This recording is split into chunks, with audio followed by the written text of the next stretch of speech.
ಮೈಸೂರಿನ ಮೂಡ ಹಗರಣಕ್ಕೆ ಸಂಬಂಧಪಟ್ಟಂತೆ ನಿಮಗೆಲ್ಲ ಮಾಹಿತಿ ಗೊತ್ತೇ ಇದೆ. ಮೂಡ ಹಗರಣದಲ್ಲಿ ಯಾರ್ಯಾರ ಹೆಸರು ಬಂತು, ಯಾರು ಆಕ್ಚುಲಿ ದೂರುದಾರ ಎಲ್ಲ ಗೊತ್ತೇ ಇದೆ. ಈಗ ಈ ವಿಚಾರದಲ್ಲಿ ಹೊಸ ಟ್ವಿಸ್ಟ್ ಏನಂದ್ರೆ, ಮೂಡ ದೂರುದಾರ ಸ್ನೇಹಮಯಿ ಕೃಷ್ಣ ಅವರಿಗೆ ಆಮಿಷವನ್ನ ಒಡ್ಡಲಾಯ್ತಾ? ಸ್ನೇಹಮಯಿ ಕೃಷ್ಣಗೆ ಆಮಿಷ ಒಡ್ಡಾಗೋದಕ್ಕೆ ಮುಂದಾಗಿದ್ರಾ? ಯಾರು ಮುಂದಾಗಿದ್ರು ಅನ್ನೋ ಪ್ರಶ್ನೆಗೆ ಉತ್ತರ ಮೂಡಾದ ಮಾಜಿ ಆಯುಕ್ತರು ನಟೇಶ್ ವಿರುದ್ಧ ಗಂಭೀರ ಆರೋಪ ಕೇಳಿ ಬಂದಿದೆ. ಮೂಡಾದ ಮಾಜಿ ಆಯುಕ್ತ ನಟೇಶ್ ಮಾತನಾಡಿದ್ದಾರೆ ಎನ್ನಲಾದಂತಹ ಆಡಿಯೋ ಈಗ ವೈರಲ್ ಆಗ್ತಾ ಇದೆ.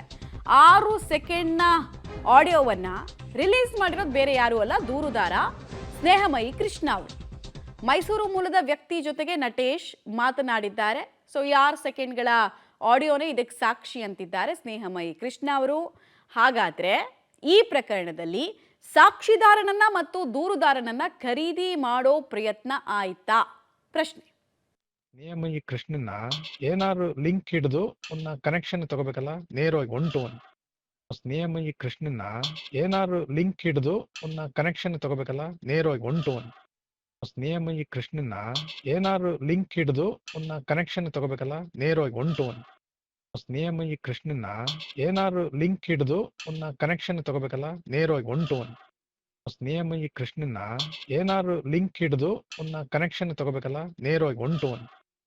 ನಿಯಮ ಈ ಕೃಷ್ಣನ್ನ ಏನಾದ್ರು ಲಿಂಕ್ ಹಿಡಿದು ಒಂದು ಕನೆಕ್ಷನ್ ತಗೋಬೇಕಲ್ಲ, ನೇರವಾಗಿ 1 to 1. ಡೀಟೇಲ್ಸ್ ಕೊಡ್ತಾರೆ ಕೆಪಿ ನಾಗರಾಜ್. ನಟೇಶ್ ಯಾವಾಗ ಮಾತಾಡಿರುವಂತಹ ಆಡಿಯೋ ಇದು? ಆಮೇಲೆ ಜಸ್ಟ್ 6 ಸೆಕೆಂಡ್ ಮಾತ್ರ ಯಾಕೆ ರಿಲೀಸ್ ಮಾಡಿದ್ರು? ಈಗ ಇಂಥದ್ದೊಂದು ಗಂಭೀರ ಆರೋಪ ಇದ್ದಾಗ ಪೂರ್ತಿ ರಿಲೀಸ್ ಮಾಡಿಬಿಟ್ರೆ ಸತ್ಯಾಸತ್ಯತೆ ಗೊತ್ತಾಗ್ಬಿಡುತ್ತೆ. ಸಾಕ್ಷಿದಾರನನ್ನ ದೂರುದಾರನನ್ನ ಖರೀದಿ ಮಾಡೋ ಪ್ರಯತ್ನ ಆಯ್ತು ಅಂತ ಜನರಿಗೂ ಗೊತ್ತಾಗ್ಬಿಡುತ್ತೆ. ಯಾಕೆ ಬಿಟ್ಟಿಲ್ಲ? ನಾವು ಅದೇ ಪ್ರಶ್ನೆಯನ್ನೇ ದೂರುದಾರ ಸ್ನೇಹಮಯಿ ಕೃಷ್ಣ ಅವರಿಗೆ ಕೇಳಿದ್ವಿ. ನಾನು ತನಿಖೆ ದೃಷ್ಟಿಯಿಂದ ಅದನ್ನ ಸಂಪೂರ್ಣವಾಗಿ ಬಿಟ್ಟಿಲ್ಲ. ನನ್ನ ಬಳಿ ಸಂಪೂರ್ಣವಾದಂತಹ ಆಡಿಯೋ ಇದೆ. ಆ ಆಡಿಯೋನ ಲೋಕಾಯುಕ್ತ ತನಿಖಾಧಿಕಾರಿಗಳೇ ಅದನ್ನ ಸಬ್ಮಿಟ್ ಮಾಡ್ತಾ ಇದ್ದೇನೆ.